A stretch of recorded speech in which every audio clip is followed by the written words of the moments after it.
चारुतरु प्रशोभितवने मांसाति भारं वहन् वाचा शंबलिति वितरन् पीयूषवर्षन् प्रभो निःशेषं शमयन्नरल्कनृपते स्थापत्रयं लीलया तं दत्तं प्रणमे समस्तविदुषा मीशं गुणानानिधिं श्री दत्तात्रेय महाराज की सर्वज्ञ श्री चक्रधर स्वामी की जय।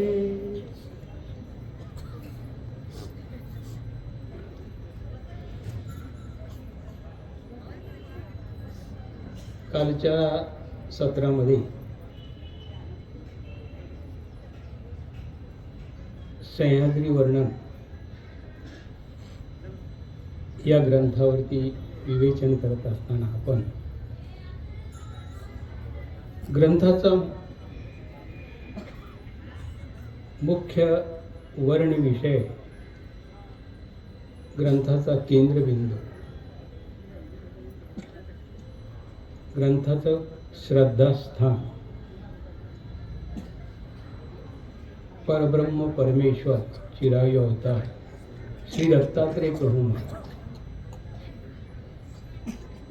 म्हणून दत्तात्रेय महाराजांच्या अवतार धारणत्वाविषयीच्या संदर्भाने येणारे लीळा संदर्भ,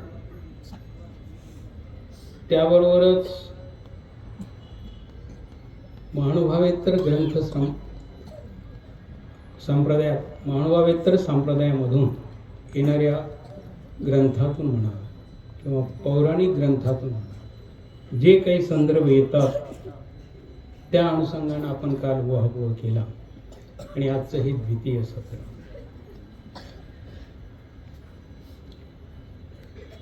कदाचित ते कालचं सत्र बोल तर बोबडे होते,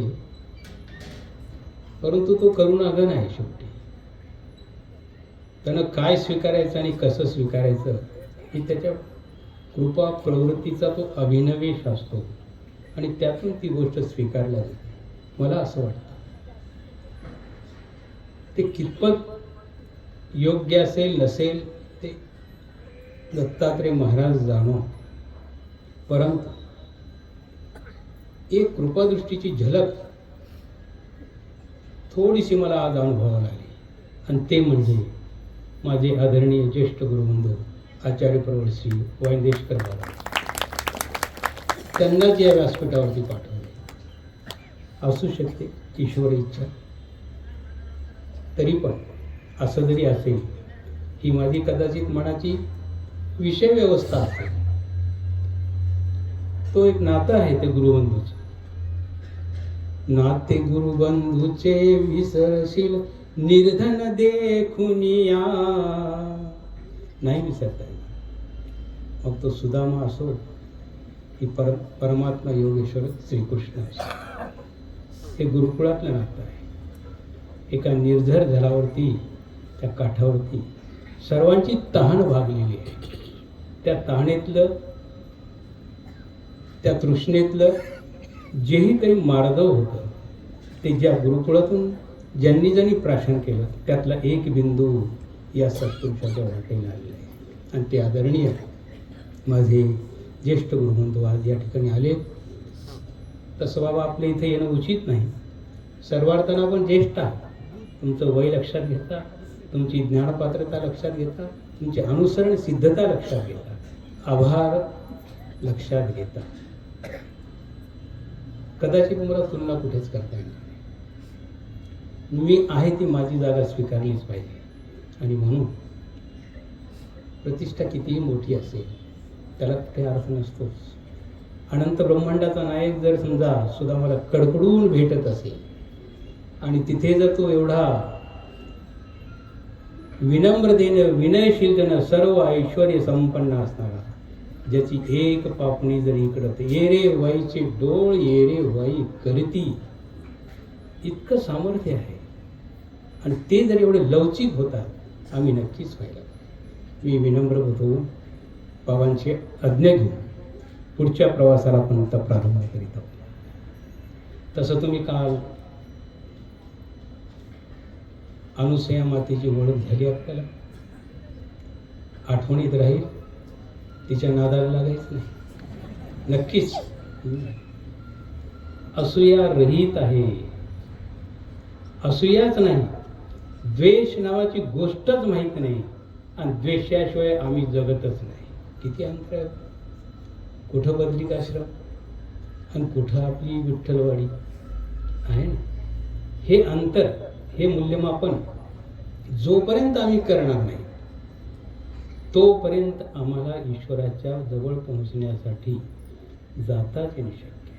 म्हणून ते वारंवार ऐकावं लागतं. जी कथा मी सांगेल ती उद्या बापू सांगतील, परवा कुठले अण्णा सांगतील, परवा आणखी कोणता प्रवचक सांगेल. सांगणं अनिवार्य आहे, गरजेचं आहे. कारण एक आहे, आमच्या ठिकाणी एक खंडज्ञान नावाचं एक शाप आहे. विसरतं, लगेच विसरतं. ज्ञान विसरतं, उपकार सुद्धा विसरतं. त्याचीही कालांतरानं खूप मोठे झालो, प्रतिष्ठा प्राप्त झाली, विसरलं. ज्याने केलं त्याला वाटतं त्यांनी मला माझ्याविषयी जाणीव ठेवा, आपण नाही ठेवू शकत. पण हे तिथं साधतं की जिथं असूया नाही. आणि हे एकमात्र विश्वातलं हे स्थानाचं आहे, असूया. म्हणूनच अनसूया असा तो शब्द प्रयोग, अनरहित असूया रहित. अशा त्या अनुसूया पतिव्रतेचा विवाह अत्री ऋषी सोबत झालेला आहे. संसाराचा प्रवास सुरू झालेला, बराच काळ गेला. ऊर्ध्वभाव होऊन तपश्चर्या प्रारंभ झालेली आहे. आणि वायुभक्षण करत ते त्यांचं तपश्चर्याची साधना अढळ ठेवत आहे. तिथे कुठेही खंड पडणार नाही यासाठी केवळ वायूवर राहून 100 वर्ष. गॅसवर माणूस किती दिवस जगतो? एकदा का गॅस लावला म्हणून समजलं की पुढची तयारी सुरू. आयसीयूत गेलेत, विषय म्हटला, इकडं तयारी सुरू झाली. आपलं जगणं इतकं अल्प आहे. हे बघा किती तपस्वीवंत होते पुरुष. 100 वर्ष नुसत्या वायूवरती जगावं. इथं आम्हाला एक टाइम नाही 3 टाइम खाऊन सुद्धा आणखी आलं तर बरंच वाटतं. केवढा फरक आहे आपल्या त्याच्यात. पण ही साधना आहे, ही कुठेतरी तपश्चर्या आहे. त्याच्याशिवाय हे प्राप्त होत नाही. आणि हेच आम्हाला करायचं आहे. एवढ्यासाठी आम्हाला हे वाचायचं आहे. ते बाबा एवढ्यासाठी 28 आहे. ती दरवर्षी काही नाव होईना तुम्हाला हे बरोबर घडलं पाहिजे. मग अत्री ऋषींनी या पुत्रप्राप्तीसाठी त्यांची तपश्चर्या प्रारंभ केली. आणि मग त्या काळात त्यांना, आता हे पौराणिक संदर्भ आहेत हा, नेत्रापासून सोम आणि शिवांशापासून दुर्वासा. आता ह्याच्यामध्ये गंमत अशी आहे, काही लीळा संदर्भ जर घेतले तर याचे आणखी चांगले उलगडे होते. आता विष्णू येणार आहे. आमच्या तळेगावकर पाठ असं सांगतो, विष्णू जव अवतरावे तव परमेश्वरास प्रवृत्ती झाली. विष्णू थांबले, दत्तात्रय महाराज. हा तो संदर्भ आहे. आणि तो थोडा एक मनाला भावतो, रुचतो, पटतो, अनुभवाला सुद्धा येतो. आणि ते दत्तात्रय महाराज विष्णू येण्याच्या ऐवजी स्वतः आपण आलेले आहेत. ही दवडणे एक व्यवस्था आहे, ती परमेश्वराकडेच आहे, इतरांकडे नाही. जीवमात्राच्या ठिकाणी एखादा जीव जन्माला येत आहे आणि ईश्वर प्रवृत्ती झालेली आहे. त्या आईच्या उदरात, त्या कुळात परमेश्वराला जन्म घ्यायचा आहे, त्यांना सुट्टी होते. रिकाम पाठवत नाहीत, त्यांची व्यवस्था राहते. चांगला एक सुफळ देतात, आपण ती जावायची. हेच ते दवड. इथे दत्तात्रय महाराज आलेले आहे आणि ते आता अत्रि ऋषींच्या बद्रिकाश्रमामध्ये अनुसया मातेच्या उदरी शुक्रवारचा दिवस आहे. गुरुवार संपलेला आहे, शुक्रवार उगवतो आहे, कृतयुग संपत आलेलं आहे, त्रेतायुग येण्यावर आहे. अशा संधी काळामध्ये श्री दत्तात्रेय प्रभू महाराजांनी अवतार धारण केले. आता कौतुक हा विषय सगळ्यांसाठीच आहे. जसा तो आपल्यासाठी आहे तो देवादिकांसाठी सुद्धा आहे. म्हणजे नक्कीच अत्रि ऋषी समाधान पावले असतील. कारण पुराणामध्ये जेव्हा असं सांगितलं जातं हे तिघे आले, तिघाला त्यांनी प्रश्न केला, मी ज्यांचं ध्यान करत होतो त्यापैकी या तिघापैकी तुम्ही कोण? त्यांनी काल काय उत्तर दिलं? आम्ही त्यांच्यापैकी नाही, त्यांचे अंश मात्र. हे होऊ शकतं. विष्टभ्यामिदं कृष्ण एकांशी नसते. सारं विश्व माझ्या एका अंशात 1/4 नाही, 1/3 नाही, कुणीच नाही, एका अंशामध्ये. अंश किती असतो? तेवढ्या एका अंशात जर एवढे विश्व व्यापलं जाऊ शकतं तर ह्या सगळ्या चराचर देवता हे सगळं आलं. याला तो व्यापक आहे. आणि मग आता विष्णूच अवतरलेत ना, हरकत नाही. विष्णूच अवतर. वेवेष्टी व्यापनोती चराचर जगतः विष्णू. दत्तात्रेय महाराज विष्णूच आहे. संपूर्ण जगाला व्यापक असणाऱ्या त्या व्यापकत्वाला संस्कृतमध्ये विष्णू शब्द आहे. काय चुकलं? विष्णू म्हटलं तर काय चुकलं? तो व्यापकच आहे ना. संपूर्ण ब्रह्मांडाला, अनंत ब्रह्मांडाला व्यापक असणारा. त्याच्या उदरामध्ये या सगळ्या गोष्टी हे सर्व सामावलेले. आणि म्हणून भक्त अर्जुन सुद्धा म्हणतात हे प्रतपंती विष्णू. तिथेही श्रीकृष्ण भगवंताला विष्णू म्हटलेले आहे.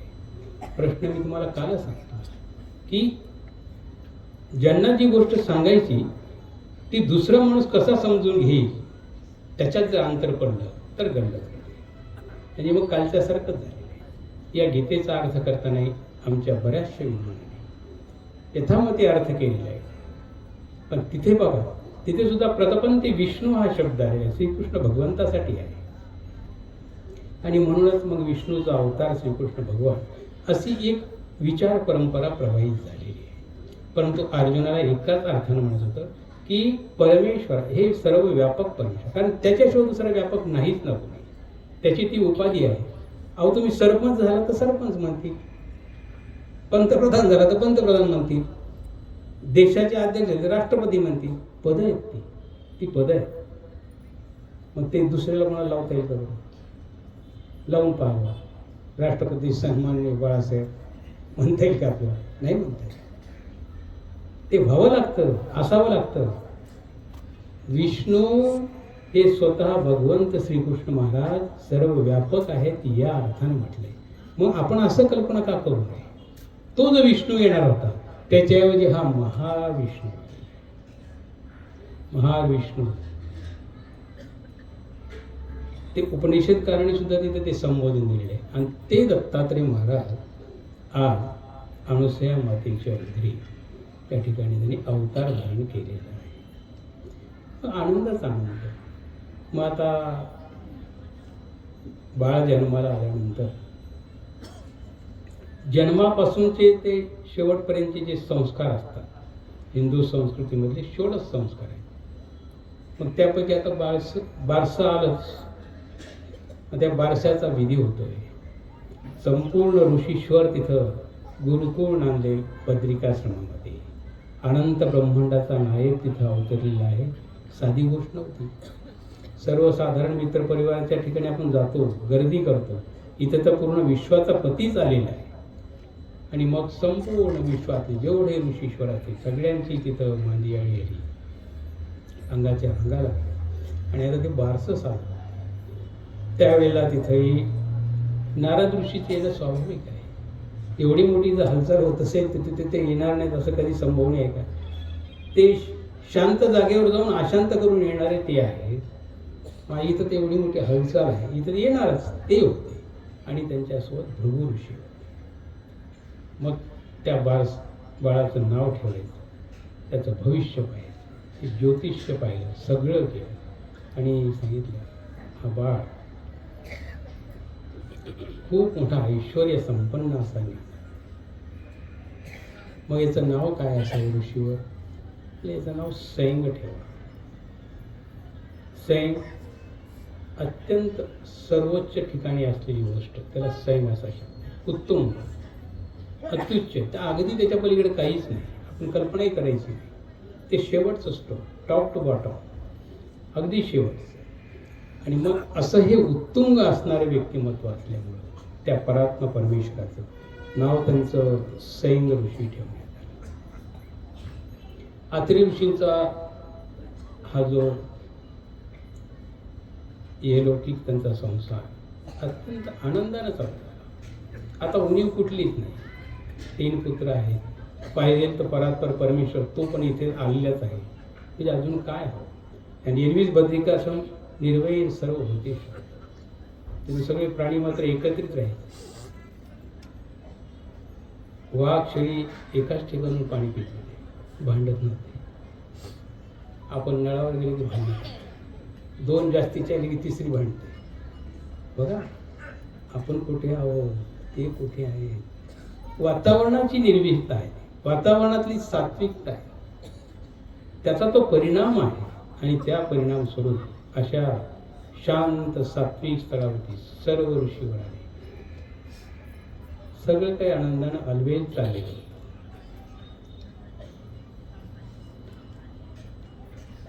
जेव्हा त्या बाळाला बघितलं आणि त्याची चरण बघितली, तेव्हाच नारदाला जाणवलं की ही अनुसया माता अत्यंत भाग्यवान आहे आणि सगळ्या रिद्धी सिद्धी त्या चरणावरती लोळण घेत आहेत. म्हणजे आता हिला सामान्य समजता येणार नाही, ही असामान्य असाधारण होतीच. तिचंही स्वतःच तपोबल होतं. तेव्हाच तर ईश्वर तिथे गेलेत ना. पूर्वाधिकार असला पाहिजे तेव्हाच जातात. पण हे सगळं बघितल्यानंतर, कुणाचंही समाधानकारक बघितल्यानंतर अगदी प्रामाणिकपणानं समाधान व्यक्त करणारी व्यक्ती म्हणजे नारद मला नाही वाटत असं म्हणते. कुठेतरी त्यात काही आणखी व्यत्यय आपल्याला आणता येतो का त्याचा प्रयत्न करणारे नारद. आणि झालंच ते. अष्टमहासिद्धी आहे, अनुसयेच्या घरी आहेत, छे हे शक्यच नाही. मग बाहेर आल्यानंतर विचारचक्र सुरू झालं. आता आपणही आपल्या नावाप्रमाणे राहिलंच पाहिजे. सार्थ आपलं जीवन ठरवलंच पाहिजे.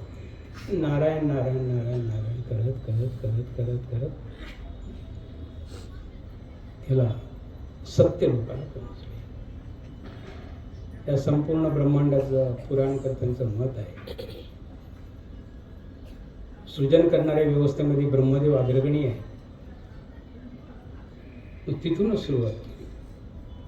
योग असा ब्रह्मदेव सृष्टीच्या व्यापारासाठी बाहेर पडलेले होते. आता जाणारच ना ते. ऑफिसचा टाइम झाला, हे घरी कशाला सांगते, जावंच लागतं. बंदिस्त जीवन हे बाहेर पडले. आणि ही संधी साधून महर्षी नारद सावित्रीबाईकडे गेले. सावित्री देवी बसलेल्या होत्या, तेवढ्यात ती पोहोचली. खूप छान वाटलं. बऱ्याच दिवसानंतर आलास, काय क्षेमकुशल आहे मृत्यूलोकामध्ये. अवकाश एवढाच होता बोलतं करायला, तेच सांगायला आम्ही आलो. चेहरा गंभीर केला. नाटक वठवावं लागतं. हसऱ्या चेहऱ्याने सांगितलं कोणीतरी खरं म्हणाल. जणू काही खूप मोठं आखरीत घडतंय, जे घडायलाच नको होतं. आणि त्याच्याचमुळं नारदाच्या काळजाचा ठोकाच चुकला. कारण एवढं वाईट दुसऱ्याचं चिंतणारे नारद नव्हतेच ना. गंभीर चेहऱ्यानं सुरुवात केली. माते, हे असं व्हायला नको होतं. अरे पण आधी सांगशील तर की.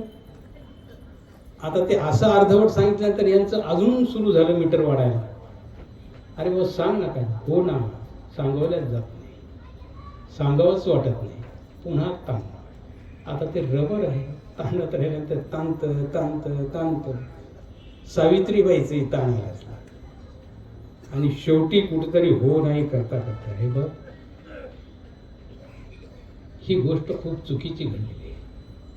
आणि मला तरी असं वाटतं हे आपल्या पतिराजानंच केलेलं काम दिसतं. पतिराजानं आणि माझ्या पश्चात मला न विचार शक्यच आहे.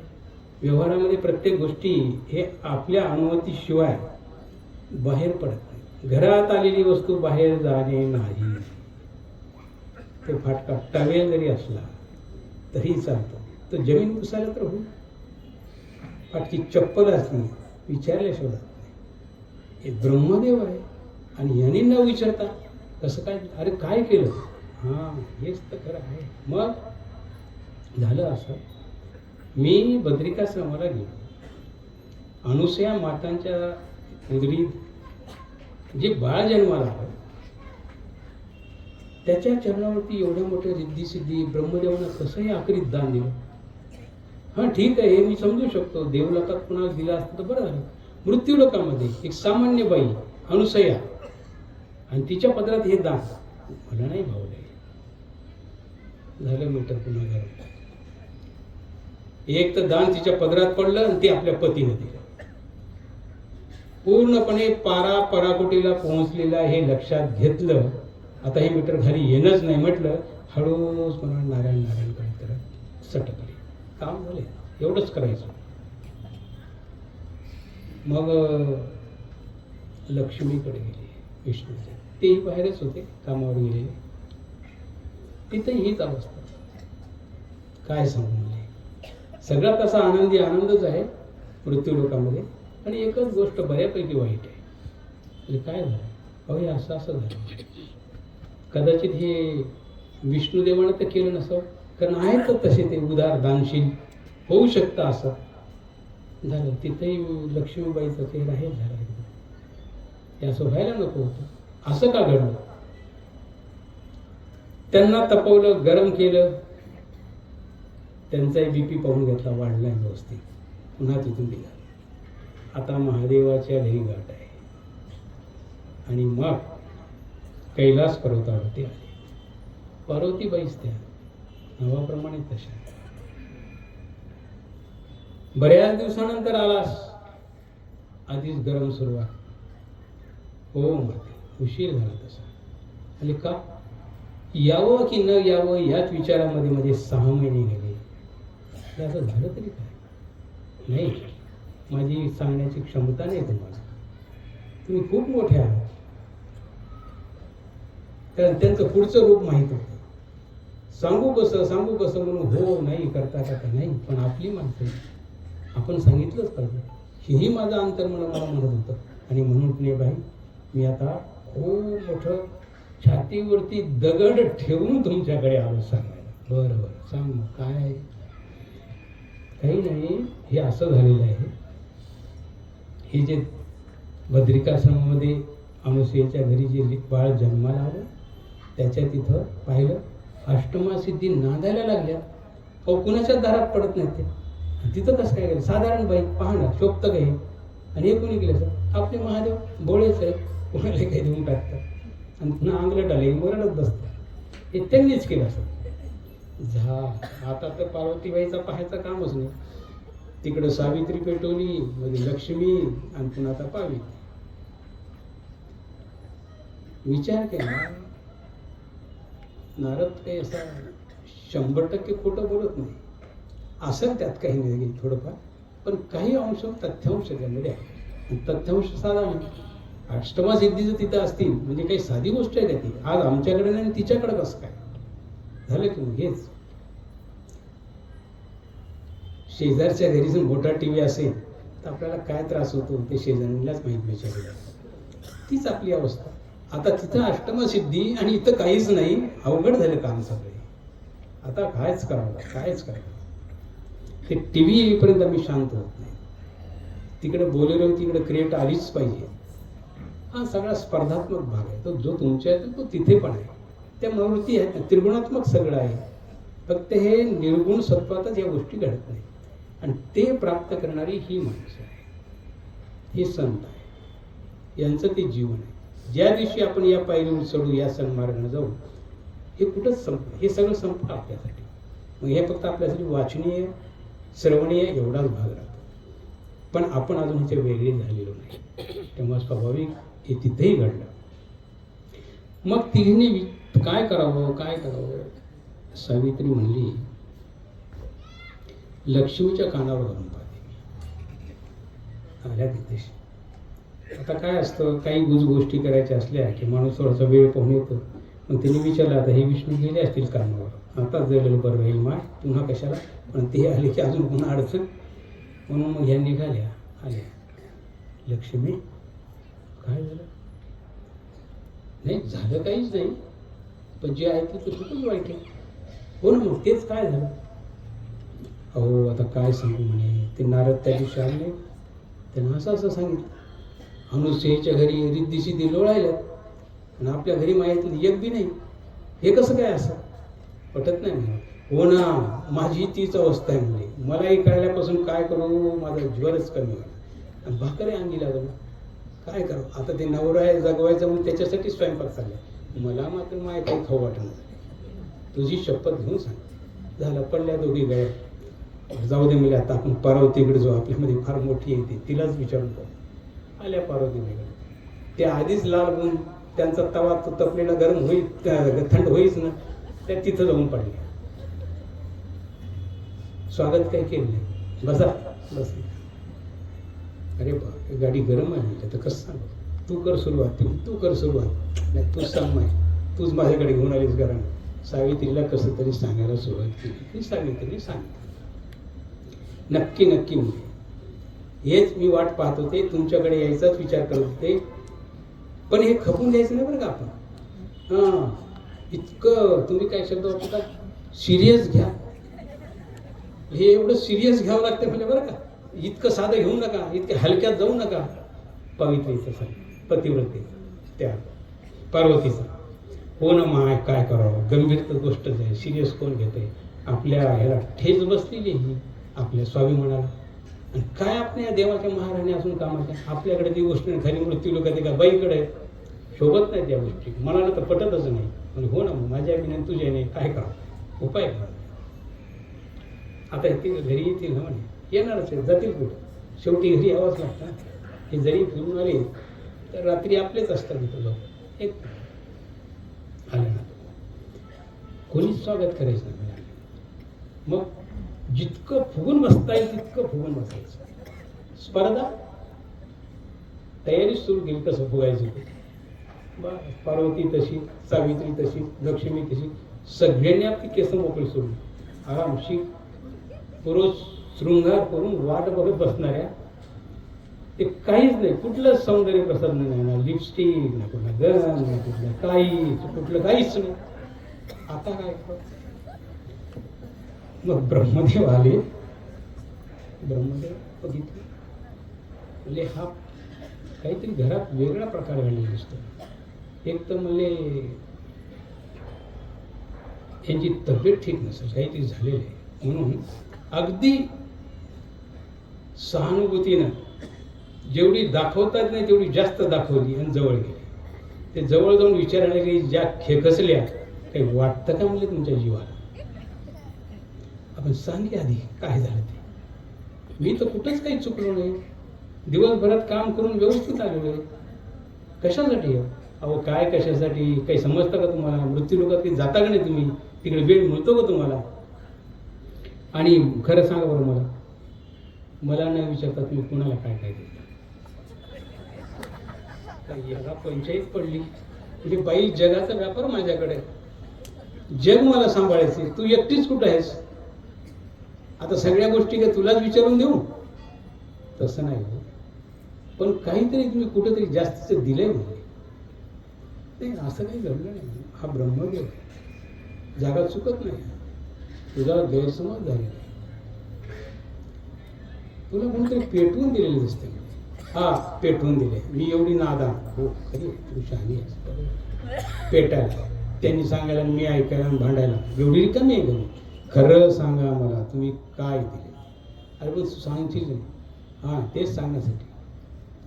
त्या बद्रिकाश्रममध्ये अनुसूया नावाची बाई आहे, तिच्या घरी अष्टमसिद्धी कशा नांदायला तुम्ही? कुणी दिले एकदा? नाही, आपल्याकडून ते गेलेले नाही. हा, आपल्याकडून गेले. अहो, नारदाने सांगितलं हे तुम्हीच दिले म्हणून. नारद आहे म्हणतो, त्याच्या काही गोष्टी मनावर घ्यायच्या आणि काही सोडायच्या असतात. हा, म्हणजे काही गोष्टी मनावर घ्यायच्या असतात. म्हणजे अष्टमसिद्धी त्याच्याकडे आहे ते खरं आहे. आता सोडून एवढंच देते म्हणजे की तुम्ही दिले नाही. पण आता लक्षात घ्या, याचा शोध तर लावून आला की नक्की घडलंय काय. आणि तोपर्यंत घरात कुठलीच आपली व्यवस्था होणार नाही. आपलं स्वागत हे सगळं जे काय आता बाहेरच भागवा. आता हे बसलं विचार करत, जेवणाची पंचायत, सगळं पंचायत, घरचा ताळमेळ काहीच नाही. म्हणजे काम फार अवघड काम आहे. होऊ शकतं विष्णुदेवाला विचारून पाहू त्यांनी हा कुटाणा केला काय, कारण त्यांचं असं आहे म्हणजे उदार आहे, आले लहरमध्ये देऊनच टाकते. तिकडून ब्रह्मदेव या वैकुंठाला विष्णूच्या त्या दरबारामध्ये विष्णुदेव समोर तिथं त्या सिंहासनावरती कपाळाला हात लावून बसले होते. विचार करेल त्यांचंच कोडं त्यांना सुटणं, त्यात हे घेऊन आले. कसा मी बसले, हो त्यासाठी झालं काय क्षम वाटतं. आता याला असं वाटलं विष्णूने कपाळाला हात लावला म्हणजे थोडंसं काही त्यांच्या घरात भानगड झालेली दिसते. बरं का, होऊ शकतं घरातलं आहे, नातं आहे, ते नाजूक नातं आहे, काहीतरी झालं असं.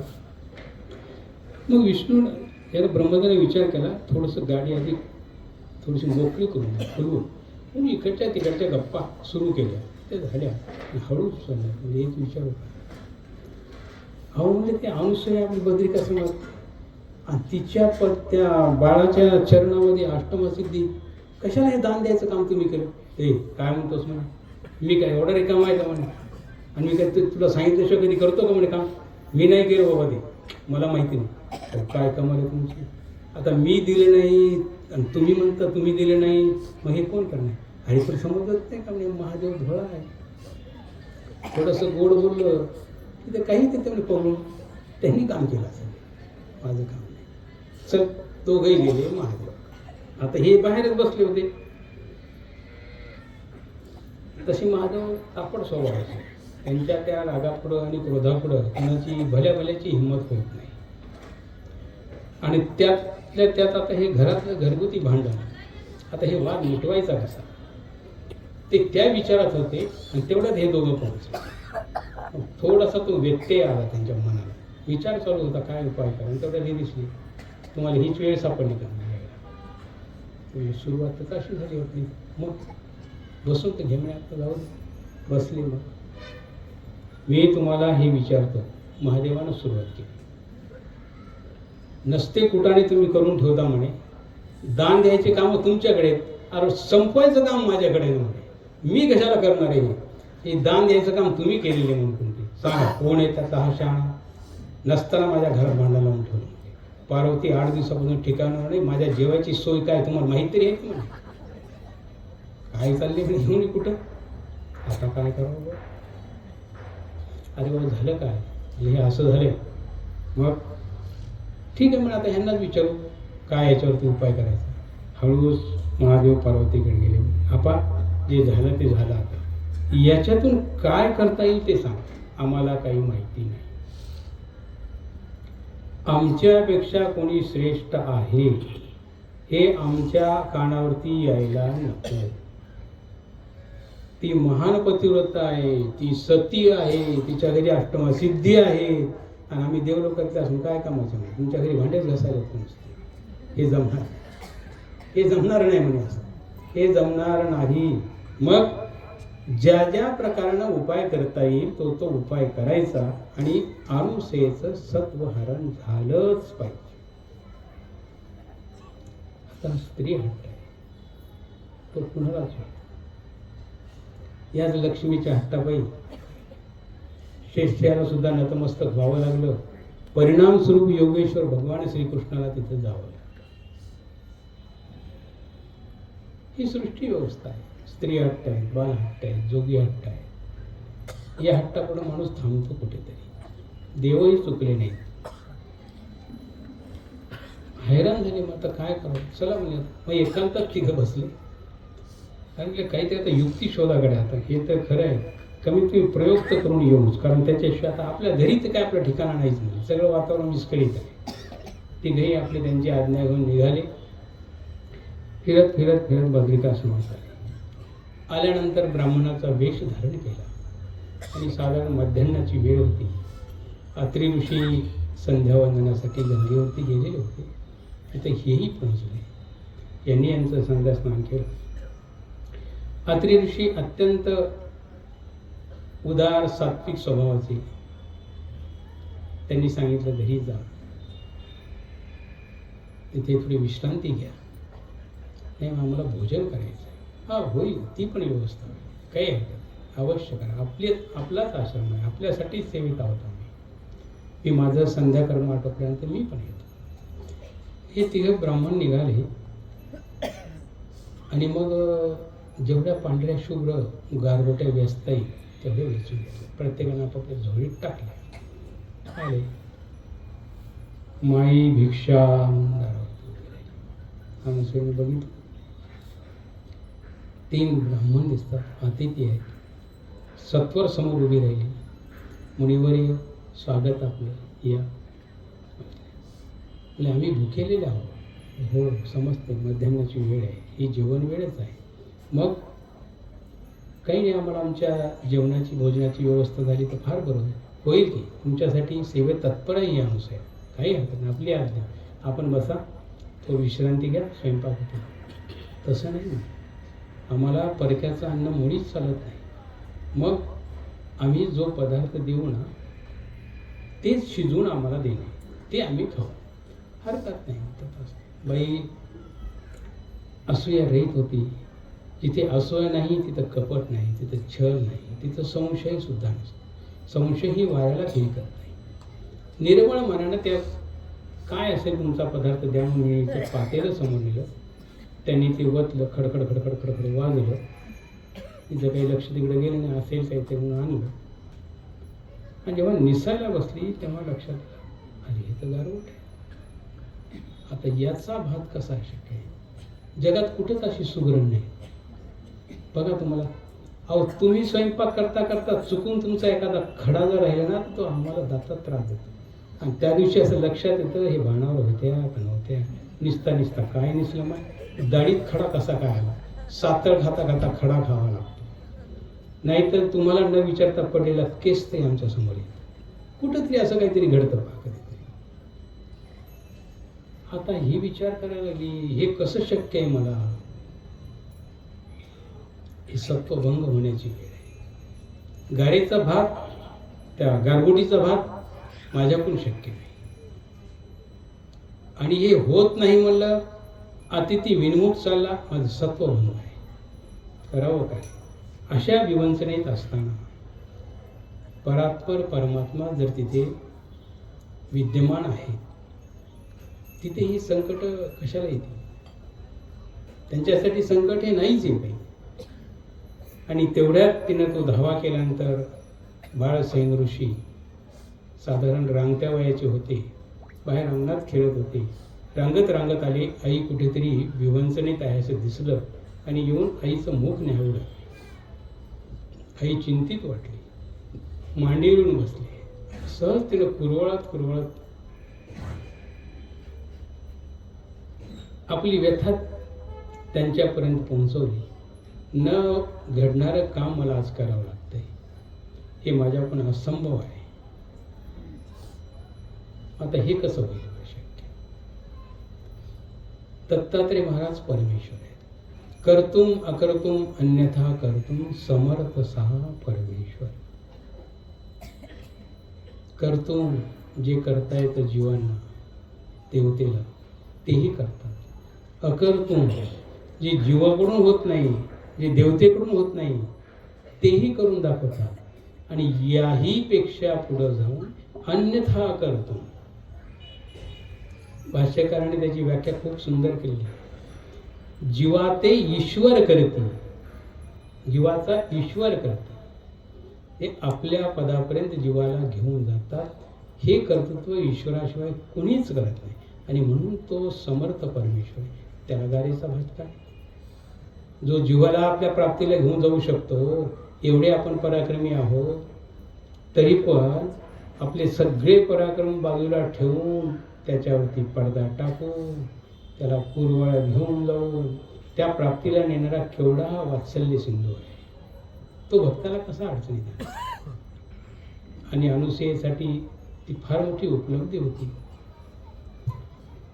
दत्तात्रय महाराज खेळत खेळत त्या पातेल्यासाठी गेले आणि ते झाकण थोडंसं हाताने ढकललं, बघितलं, सुंदरपैकी तुम्हालाही जमणार नाही. कदाचित तुमच्या कुकरमध्ये सुद्धा असा भात होणार नाही. इतका सुंदर भात, लसलसीत सुगंधित बासमती त्याच्याकडे फिका हो. काय स्वाद आणि काय भाव. खूप सुंदर प्रकारचा भात तयार झाला. आई सिद्ध झाली. चला बसा म्हणजे आता. तिघांनी बघितलं ताटामध्ये, भात तर झाला राव, फसलं झालं. आपण सत्व हरण करायला आलो, आपलंच हरण व्हायची वेळ आली. आता हे काही खरं नाही. लाजेनं मला खाली होती. मग आता काय करावं. परंतु ते एका ईर्षेने आलेले होते. त्यांना त्यांचं काम करणं गरजेचं होतं. एवढ्यावरतीच माघार घेता येत नव्हती. पण माघार घेतली असती तर तिथं जायची सोय नव्हती. तिथं काय तोंडी होणार. म्हणून पुढचा प्रयोग, नग्न होणी आम्हासी अन्न परियेसी, अशी एका पुराण ग्रंथामध्ये आलेली होळी आहे. माते, आम्ही हे अन्न जरूर स्वीकारू, पण आमची एक शर्त आहे. आता खरं पाहिलं, ही देवलोकात मंडळी आहे आणि मनुष्यत्वालाही लाजवणारी ही गोष्ट आहे. मनुष्यत्वालाही. देवलोक तर दूर राहिले. ही कल्पनाच कोणी करू शकत नाही. आणि अशा प्रकारची अशुभ मागणी, नीती धर्माला सोडून मागणी, देवत्वाची फारकत घेतलेली मागणी, त्या मातेला काय वाटत असं. चर्र असं काळजामध्ये झोंबलं. गारेच्या भाताचं काही वाटलं नाही. हे शब्द अत्यंत अंतःकरणामध्ये विषारी शब्द गेले. महान पतिव्रता आहे सती, कल्पनाच करू शकत नाही.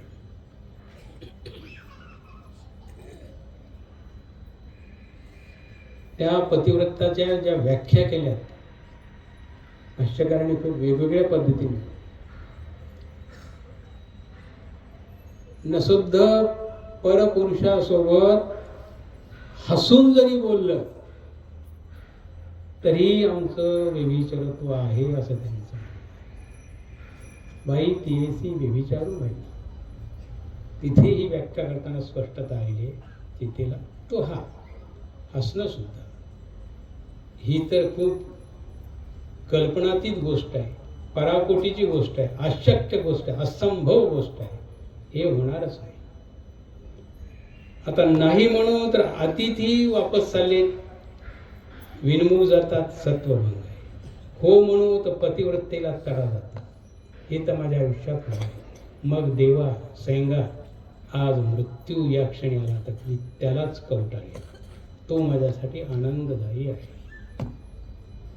शेवटची माझी ही मागणी आहे. एक तर मला मृत्यू दे, नाहीतर माझी व्यवस्था कर. कृपादान आहे. असंभवी संभव आहे. आणि तिथे ते दयाद्र प्रभू. आणि शिवाय विशेष म्हणजे इतर अवतारापेक्षा खूप कडक अवतार आहे. त्यांची गाठ घेतली या तिघांनी. बघून घ्या. आपण म्हणतो ना, पंगा तरी कुठे घ्या समजायला पाहिजे. हा पंगा इथं आला, दत्तात्रय महाराज असं आहे का? ठीक आहे, तुमची व्यवस्था व्यवस्थित होईल. खेळत खेळत आले. आईच्या दोन्ही डोळ्यातून अश्रुधारा वाहत होत्या.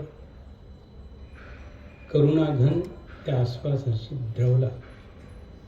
आणि माते, असं कोणतं संकट आहे जिथे सैंग आहे आणि त्या सैंगाच्या सान्निध्यामध्ये दुःख? कल्पनाच करता येत नाही. कल्पनाच नाही. सांग तू काय सांग. काही नाही रे बाळा, तू सर्वज्ञ आहेस, तुला हे समजतं, मी सांगण्याच्या पलीकडे समजतं, हे माझ्याकडून सुद्धा म्हणवलं जात नाही, परंतु अतिथींनी अशी मागणी केली. ठीक, तथास्तु. दत्तात्रय महाराज रांगत रांगत त्यांच्याजवळ गेले, तिघांच्याही डोक्यावरती नुसता स्पर्श केला. तो श्रीकराचा स्पर्श होता क्षणी अतिशय 1.5-2 वर्षाचे 3 वर्षाचे बालक व्हावे तसे छोटे छोटे बाळ होऊन तिथं बाळ रूपामध्ये ब्रह्मा विष्णू महादेव. आईच्या संकोचाची जागाच संपली. मग काय अडचण आहे बालकासमोर, लहान बाळासमोर?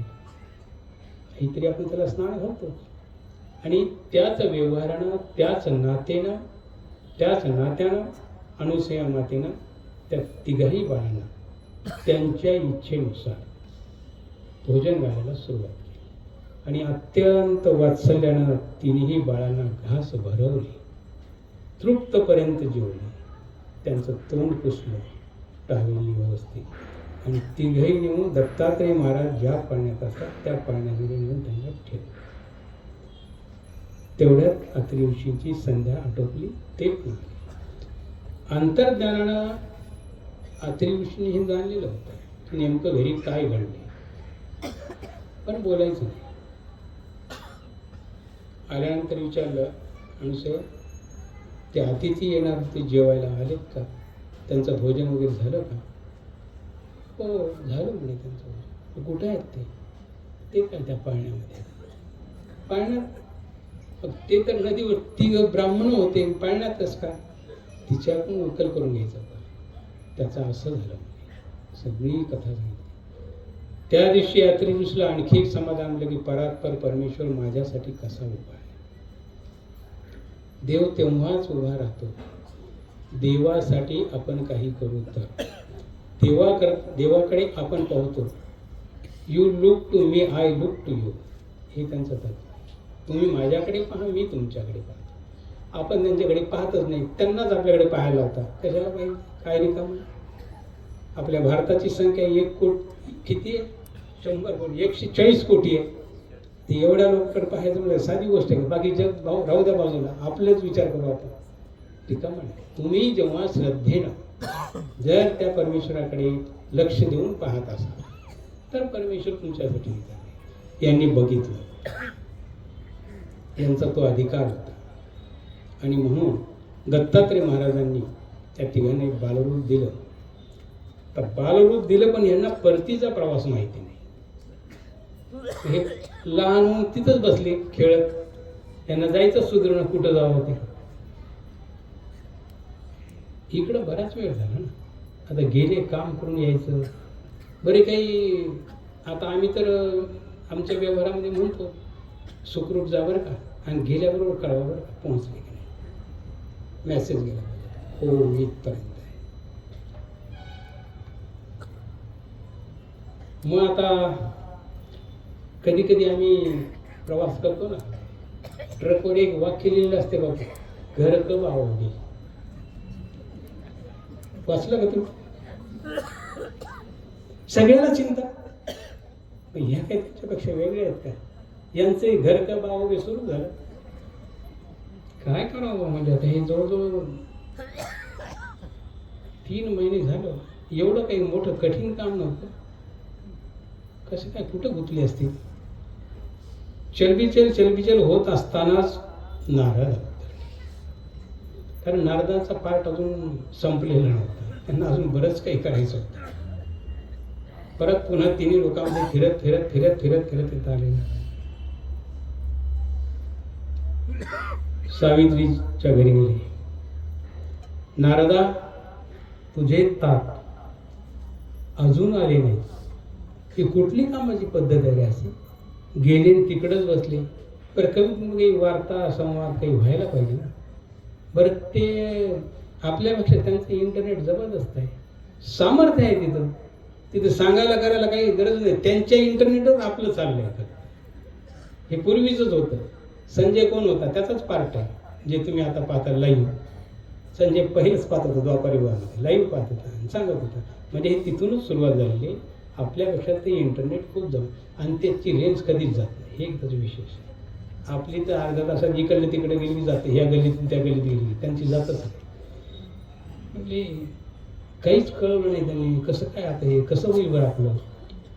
मी तर लय चिंतेत पडले. म्हणजे हो म्हणजे त्याचं काय आहे, येतील ते, काही चिंता करू नका. आता ह्याची हिंमतच होईना सांगायची, कारण हे जाऊन पाहून आलो होतं, हे लहान होऊन पडले तिथं. आता सांगू तर आपल्यावरतीच येते, मग कसं करा. थांबा मी शोधून येतो म्हणले त्यांना, कुठे ते बघतो. अजून आले नाहीत, मला वाटलं आले असतील. बरं मी बघून येतो. उठला तिथून नारायण नारायण नारायण करत वैकुंठ, हां वैकुंठाला लक्ष्मीताईकडे गेले. आता त्या लक्ष्मीकडे गेल्यानंतर त्यांच्या मंदिरात त्यांनी तेच वाटलं, कसे आहेत, सुखरूप आहेत नाही, एवढं तर सांग बापा, कुठं का असं सुखरूप राहावे, देवाना त्यांना ठीक ठेव. हां नाही ठीक असतील म्हणते, त्याची काही काळजी करू नका. तेव्हाच तर आपल्याला निरोप नाही म्हणजे काही आकर्षित घडलं असतं तर निरोप पाहत असताना असं कुठं होतं का म्हणजे. निरोप तुमच्याशिवाय कुणाला देता येईल का म्हणजे, शेवटचं करावंच लागतं ना आपल्याला. तसं येईल, काही चिंता नाही, विश्वास ठेवण्याचा. तिथून उठलं महादेवाकडे, पार्वतीबाईकडे गेले. त्यांनी ते चांगलं सुनावलं. मग आता बराच वेळ निघून गेला. मी शोधून आलो अशा बहाण्यानं पुन्हा सावित्रीकडे. काय झाले म्हणजे, विश्वास सोडून तुझ्यासाठी म्हणून मी काळजीचा भाग म्हणून गेलो, इतक्या त्वरेने गेलो. लहान बाळ होऊन पण झोपले तिथं त्या अनुसयाकडे. आता त्यांनी झोपावं का बरं नाही तिथं नुसतं, त्यांना आपण झोपायला पाठवलं होतं तिथं, काम करायला पाठवलं होतं का झोपायला पाठवलं होतं. खुशाल खेळायलेत, अंगणात खेळायलेत, पालण्यात झोपायलेत, डुलायलेत, तुमचं नावच घेऊन झालं. आता ही गोष्ट आपल्याला समजूनही वाटते, कारण थोडासा वेळ इकडे तिकडे गेला की यांची अधिकार कक्षा ओलांडली की काय, असा एक संशय आपल्या मनात नकळत येतो, अनाहूतपणे येतो. तो यावा येतो, कारण हे तितके विश्वासपात्रच असतात, त्यामुळे ते यायलाच पाहिजे, तो काही विषय नाही. मग आता गोष्ट अशी झाली, ह्या ब्रह्मदेवानं आता असं कसं काय केलं म्हणे, बाळ कसं होऊन पडलं. मग काय करू आता, हे पा म्हणे, तुम्हाला माझा हिताचा सल्ला आहे, तुम्हाला पटलं घ्या, न पटलं नका घेऊ. तिघी उठा, माझ्यासोबत चला आणि त्या अनुसयाच्या पाया जाऊन पडा. ते तुमचं राहू द्या म्हणे, देवपणा पतिव्रतापणा, मीच मोठी ह्याच्यात भोवती तुम्ही फिरत बसल्या म्हणे, हे सगळं सत्यानाश. कशा करता बसल्या म्हणे, मीच पतिव्रता मीच प्रधान, राहू दे रिद्धी सिद्धी, तिथं काय फरक पडतं म्हणून, तुम्हाला कुठे ते कमी होतं म्हणे. नाही पण ते न शोभणारी शोभल ना शोभल, त्याला त्या विधात्यानं दिले, ते का तुमच्या हातातली गोष्ट आहे का. बसल्या म्हणे रडत. सांगितलं यांनीच पुन्हा उलटा प्रवास याचा उपदेश करायचा. मग आता माझ्यासोबत चला, त्याच्याशिवाय पर्याय नाही. निघाल्या तिघी, आले नारद मुनी तिघींना घेऊन. आल्यानंतर अनुसया नेमकीच बसलेली होती, हे तिघे मस्त गार झोपलेली होती, यांना काय माहिती येणार म्हणत्या. दत्तात्रय बराच खेळत होते. त्यानंतर नारद ऋषी बसले, त्यांचं स्वागत झालं. यांना ओळखलंच नाही लवकर अनुसयानं. मग हे कोण घेऊन आले ते परिवार, हां हे तेच सांगतो, हेच तर मोठी भानगड आहे. मग 6 महिन्यापासून कैलास वैकुंठ आणि सत्यलोक ठिकाणावर नाही. सगळ्यांची हवा टाईट झाली, ते त्यांच्या महाराण्यात म्हणजे हे, अरे बाबा असं आहे का, आणि ते हे आहेत का म्हणजे, आणि मग कोण घ्या. आता आले ते ब्राह्मण झाले पोरं, अनुसयाला काय माहीत. हा हे ती तर 6 महिन्यापासून म्हणे. मग म्हणजे तवाच पाठवून द्यावं गे, म्हणजे हे जातील तवा गे, हे तर माझ्या हातात कुठे, मी कसं सांगू. मी काही त्यांना थांबून थोडंच घेतले. जेवायची बोली होती, जेवले गाढ झोपी गेले, म्हणजे अजून उठले नाही.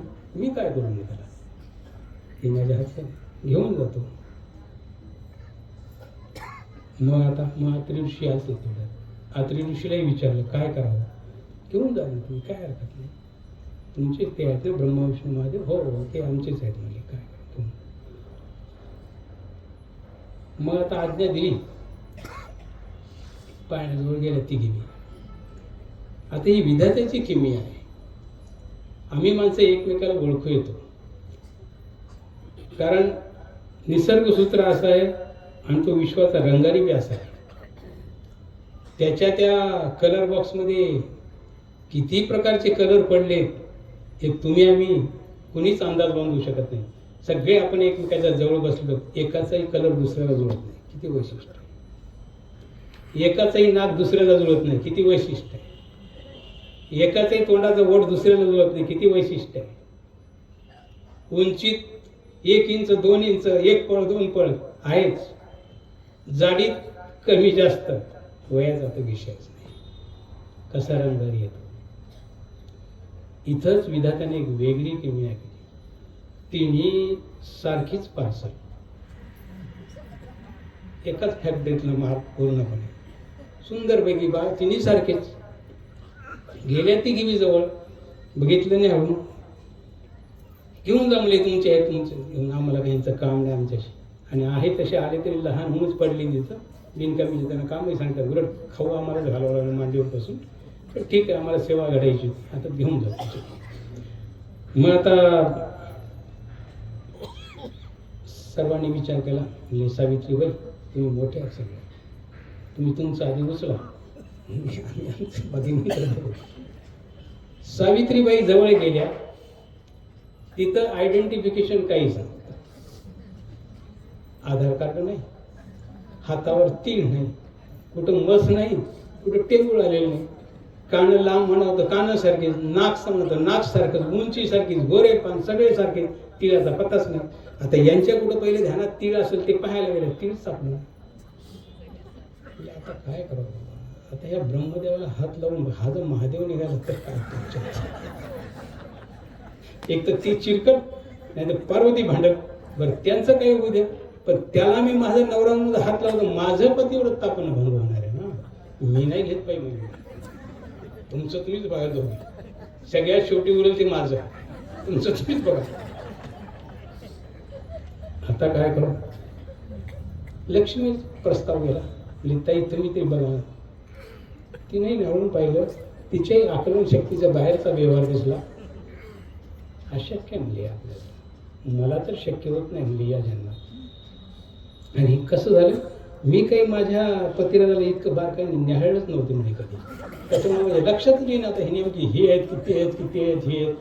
माझा संभ्रम व्हायला म्हणजे आपल्यात चांगली सगळ्यात पार्वती कडक व्हायची, त्याच काहीतरी करू शकतील म्हणून पार्वती मॅडमला तिथं पाठवलं आणि ह्या गेल्या तिथं बघायला.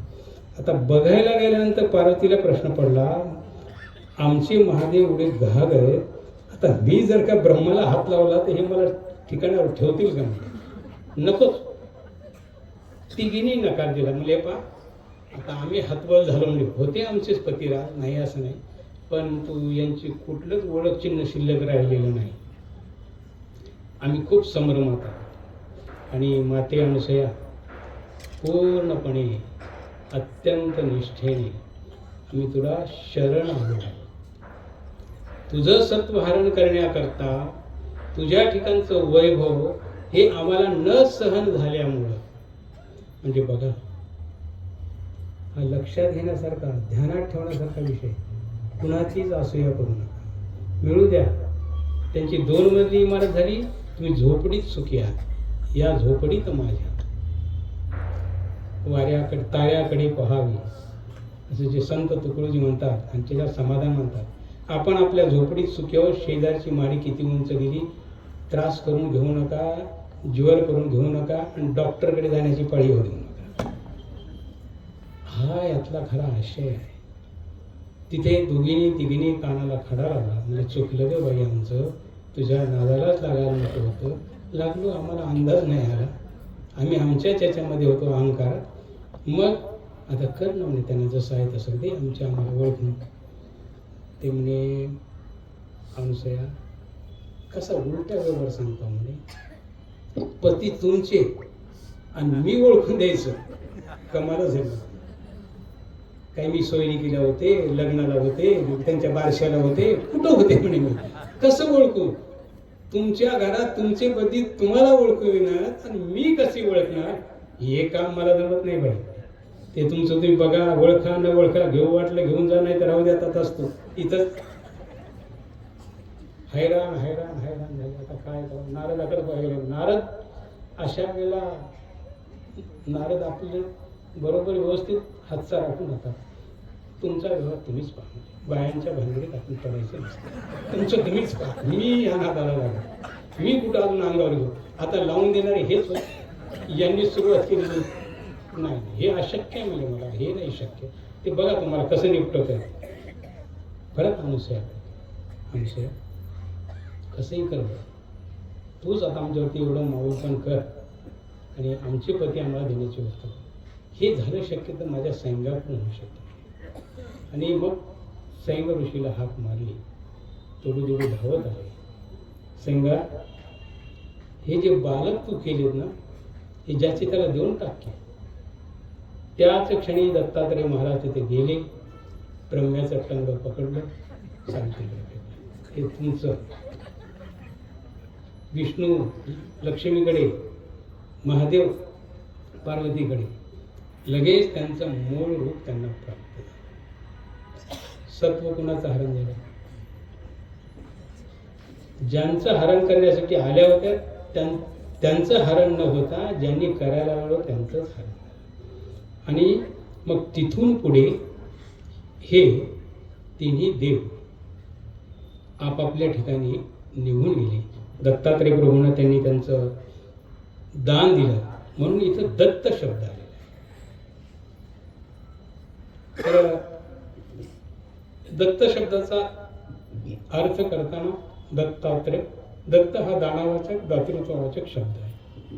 दत्त म्हणजे दान देणे. एक तर स्वतः ज्योतिर्मय भगवान परमपिता परमेश्वराने आपला स्वतःचा आत्माच अत्रीला दान केला म्हणून दत्त. अत्री म्हणून दत्तात्रय. दत्त अधिक अत्रे दत्तात्रय, अशी ही एक व्याख्या आहे. आणि दुसरी व्याख्या अशी आहे की जसे तसे ज्याचे त्याला तिन्ही देव दानाला केले म्हणून दत्तात्रय. ब्रह्मा सावित्रीकडे पाठवला, विष्णू लक्ष्मीकडे पोहोचवला, महादेव पार्वतीकडे गेले. हे काम कोणी केलं? किती कोडं पडलं. म्हणून तिथे दत्तात्रय महाराज हे नाव त्यांनी अत्यंत सार्थ केलं. अशी ही एक दत्तात्रय महाराजांच्या अवतार काळातली, अवतार त्या बालपणातली ही एक लीळा या ठिकाणी आलेली आहे. आणि आता यानंतर अशा अनेक लीळा आहेत. त्यानंतर आता या तिन्ही देवांचं गर्भहरण झालं. तिन्ही देवाला दान केलं. मग ही अशी प्रवृत्ती ईश्वराची असते. आता हे कृतयुग संपत आलेलं आहे. त्रेतायुगाची सुरुवात झालेली आहे. आता त्रेतायुग आणि कृतयुगामध्ये स्वाभाविकपणे अंतर पडतं. ते पूर्ण सात्विक होतं. हे 3 हिस्से सात्विक, 1 हिस्सा राजस तामस. म्हणून इथं थोडेसे मानसिक विकार विकल्प या सगळ्या गोष्टी होतात. तिथं काय कामच पडत नाही. निधिध्यास, ईश्वर चिंतन, उपासना याच्यामध्ये दिवस जात होता. भूक लागण्याचा विषय नाही.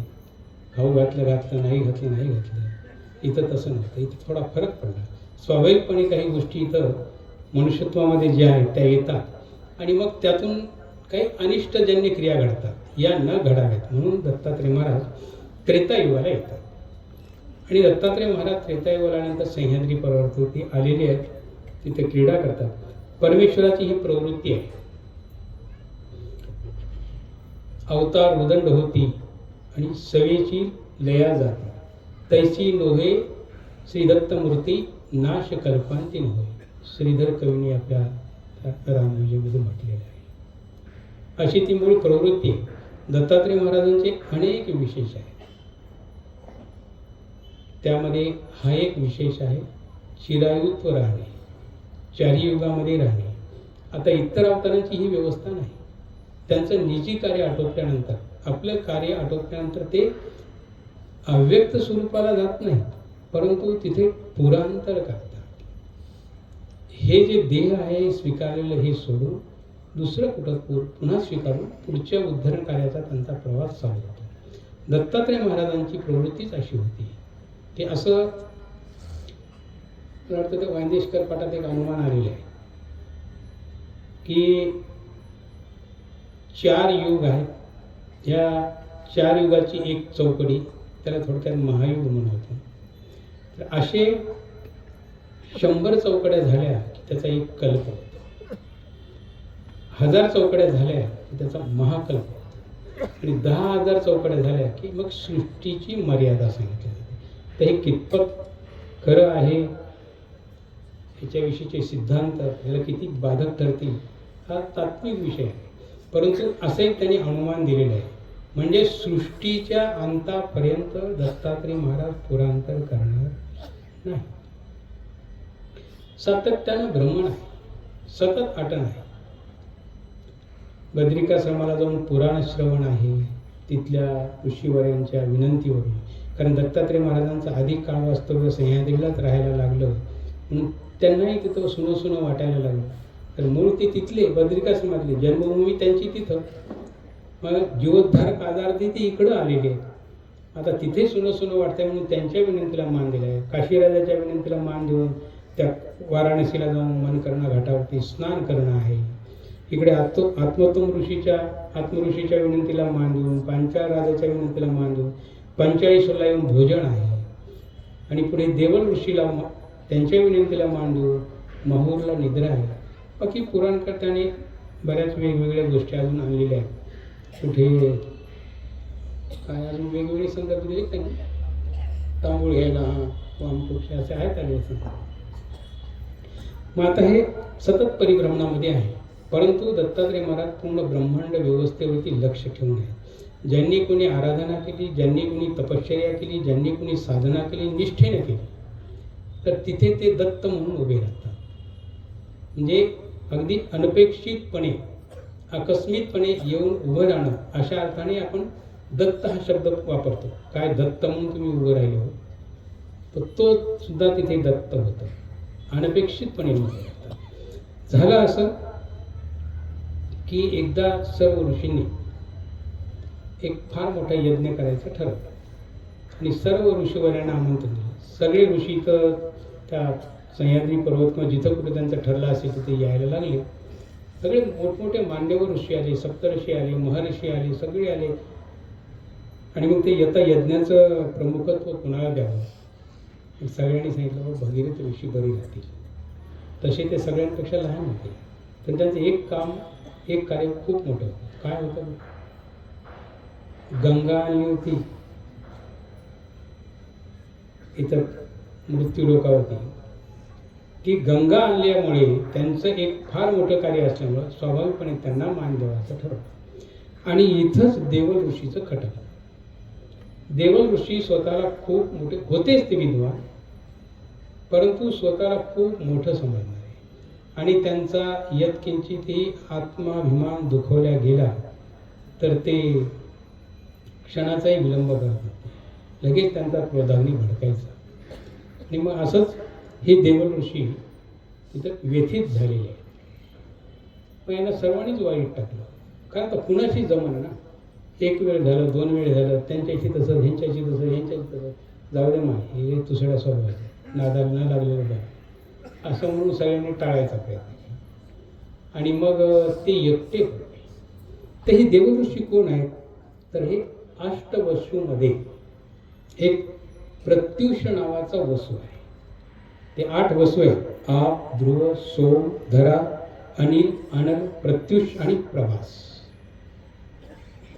याच्यामध्ये त्या प्रत्युष पासून जन्मलेले हे पुत्र देवल, त्यांचे धौम्य नावाचे एक बंधू आहे आणि ते पांडवांचे पुढे पुरोहित झालेले, असा एक त्यांचा अनुभव आहे.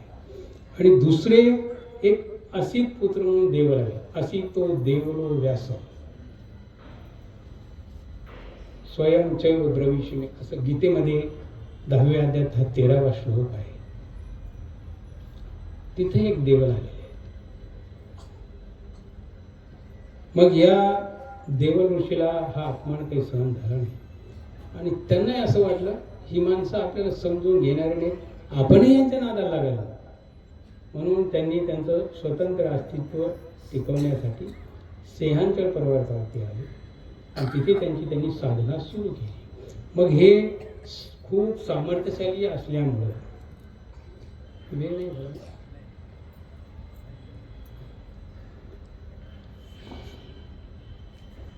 तुमचं सह्याद्रीवरून 2 वर्ष लागतील पूर्ण व्हायला. नाही, पुढे कुणकुणा बापू आहे करतील. मग आता हे तिथं गेले, साधना सुरू झाली. रोज काशीला जायचे, स्नान करायचे आणि मोठभर वाळू घेऊन यायचे. आणि त्या वाळूचं लिंग यांनी इथं आकारायला सुरुवात. आता ते वाळूचं लिंग आकारताना यांच्याकडे ती सामर्थ्य असल्यामुळं त्यांनी ती वाळू स्थापित करायची आणि त्याच्यावरती फुलं चढवायची, त्याची पूजा करायची.